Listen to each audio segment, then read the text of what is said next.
Tuhan sertamu.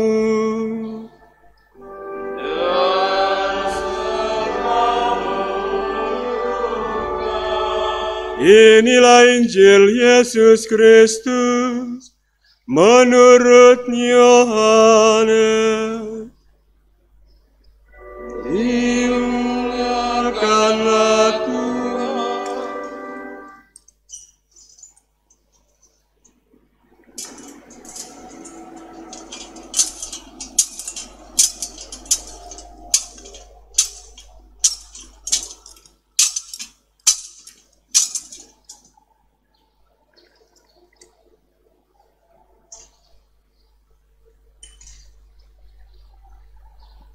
Pada hari pertama minggu itu, pagi-pagi benar ketika hari masih gelap, pergilah Maria Magdalena ke kubur Yesus.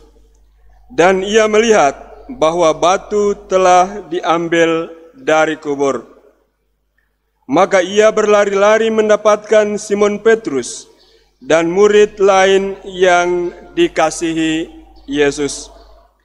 Ia berkata kepada mereka, Tuhan telah diambil orang dari kuburnya, dan kami tidak tahu di mana ia diletakkan.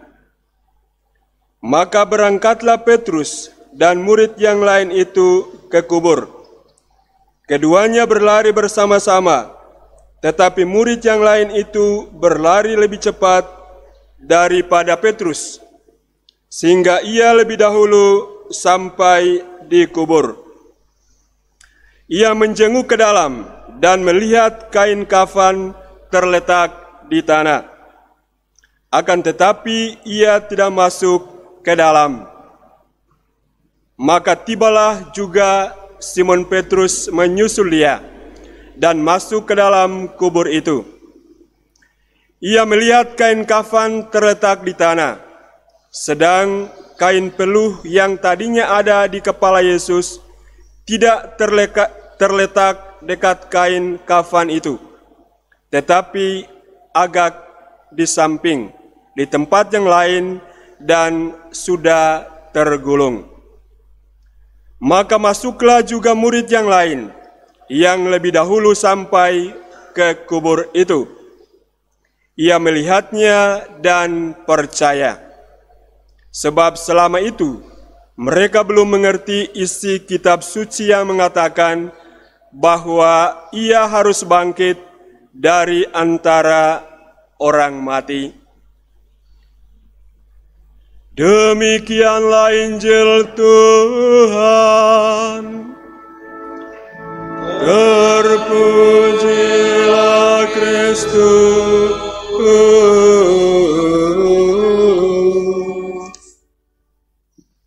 Silakan duduk. Selamat Paskah saudara-saudariku yang terkasih. Pada waktu sekarang ini, kita semua tentu tidak asing lagi dengan kata corona. Menghadapi wabah ini, ada berbagai anjuran dan himbauan serta aturan yang diminta agar semua masyarakat melaksanakannya. Kita mendengar kata-kata lockdown, karantina, social distancing, stay at home, menghindari kerumunan, rajinlah cuci tangan, berjemurlah di sinar matahari, pakailah masker, minumlah vitamin C dan E, dan rajinlah minum air hangat, serta berbagai anjuran dan aturan lain. Semua hal ini dianjurkan demi memberantas penyebaran wabah ini, virus corona ini. Saudara-saudariku yang terkasih, ketika orang mengikuti anjuran ini, ada satu motivasi mendasar yang ada di sana. Mereka mengikuti anjuran dan melakukan itu karena mereka mencintai kehidupan. Mereka mencintai kehidupan. Mereka mencintai kehidupan yang ada padanya tetapi juga kehidupan yang ada pada diri sesama. Ada kesadaran bahwa hidup yang ada pada dirinya dan yang ada pada sesama adalah anugerah Allah. Kesadaran yang membantu orang untuk bertanggung jawab atas hidupnya, tetapi juga atas hidup sesamanya. Mereka mau merawat dan memelihara diri mereka, juga sesama mereka. Mereka sadar bahwa kehidupan ini indah, dan karena itu patutlah dijaga dan dirawat. Saya yakin bahwa saudara-saudari ada dalam kelompok ini. Kelompok yang mengikuti anjuran pemerintah karena mencintai kehidupan yang ada padamu, tetapi juga yang ada pada diri sesamamu. Sayang sekali bahwa ada orang yang melakukan anjuran dari pemerintah ini dengan motivasi yang agak negatif. Orang melakukan anjuran karena lebih pada rasa takut, yang pada akhirnya membawa orang kepada kecemasan yang berlebihan. Saudara-saudariku yang terkasih, dari pengalaman perjuangan orang-orang menghadapi virus corona ini, kita melihat satu nilai yang cukup tinggi di sana. Orang-orang secara bersama menunjukkan bahwa kehidupan ini patut dirawat, dijaga, dan dipelihara. Sesuatu yang dalam keadaan normal, kita tidak melihatnya secara jelas. Pada saat ini, kita bisa melihat dengan jelas bagaimana orang mencintai kehidupan mereka. Sebagai contoh kecil, ada yang mungkin tidak pernah mencuci tangan. Sekarang mungkin satu hari bisa mencuci tangan 10 kali. Saudara-saudariku yang terkasih, belajar dari krisis corona dan perjuangan manusia untuk menghadapinya, saya mengajak kita untuk merenung bukan hanya kehidupan kita di dunia ini, akan tetapi juga kehidupan kita setelah kematian.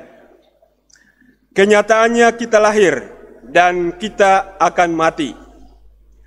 Kenyataan lain ialah kita akan mati dan kita akan bangkit untuk kehidupan kekal. Iman kita mengatakan bahwa selain ada kehidupan kekal, ada juga kematian kekal. Hadirnya corona membuat manusia sungguh mencintai kehidupan yang ada padanya. Manusia mencintai kehidupan jasmaninya. Dalam perayaan Paskah ini, sekarang kita boleh bertanya sejauh mana nilai kehidupan kekal menjadi perhatian kita.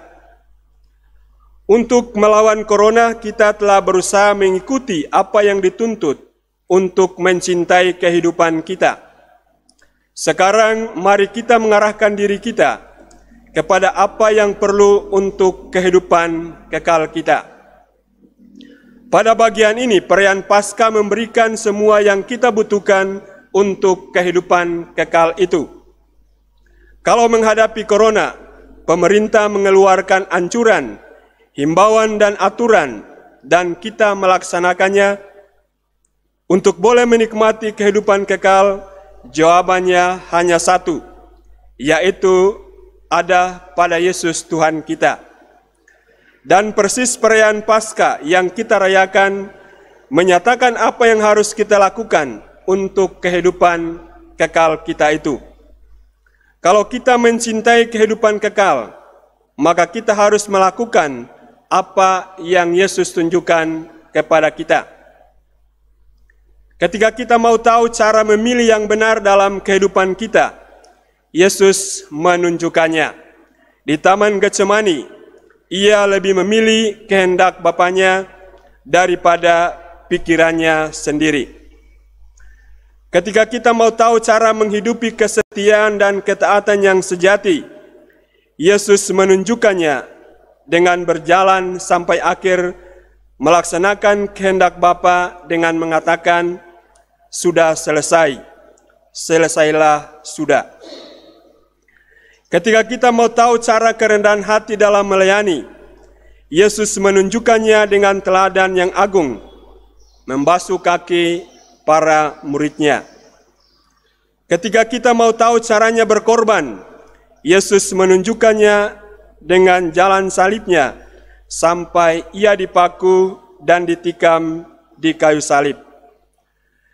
Ketika kita mau tahu bagaimana beriman, berpengharapan dan berkasih dalam kehidupan kita, salib Yesus menunjukkan semuanya. Saudara-saudariku yang terkasih, kita boleh dan pantas bahkan harus mencintai kehidupan kita di dunia ini. Akan tetapi jangan lupa bahwa kematian tidak hanya di dunia ini.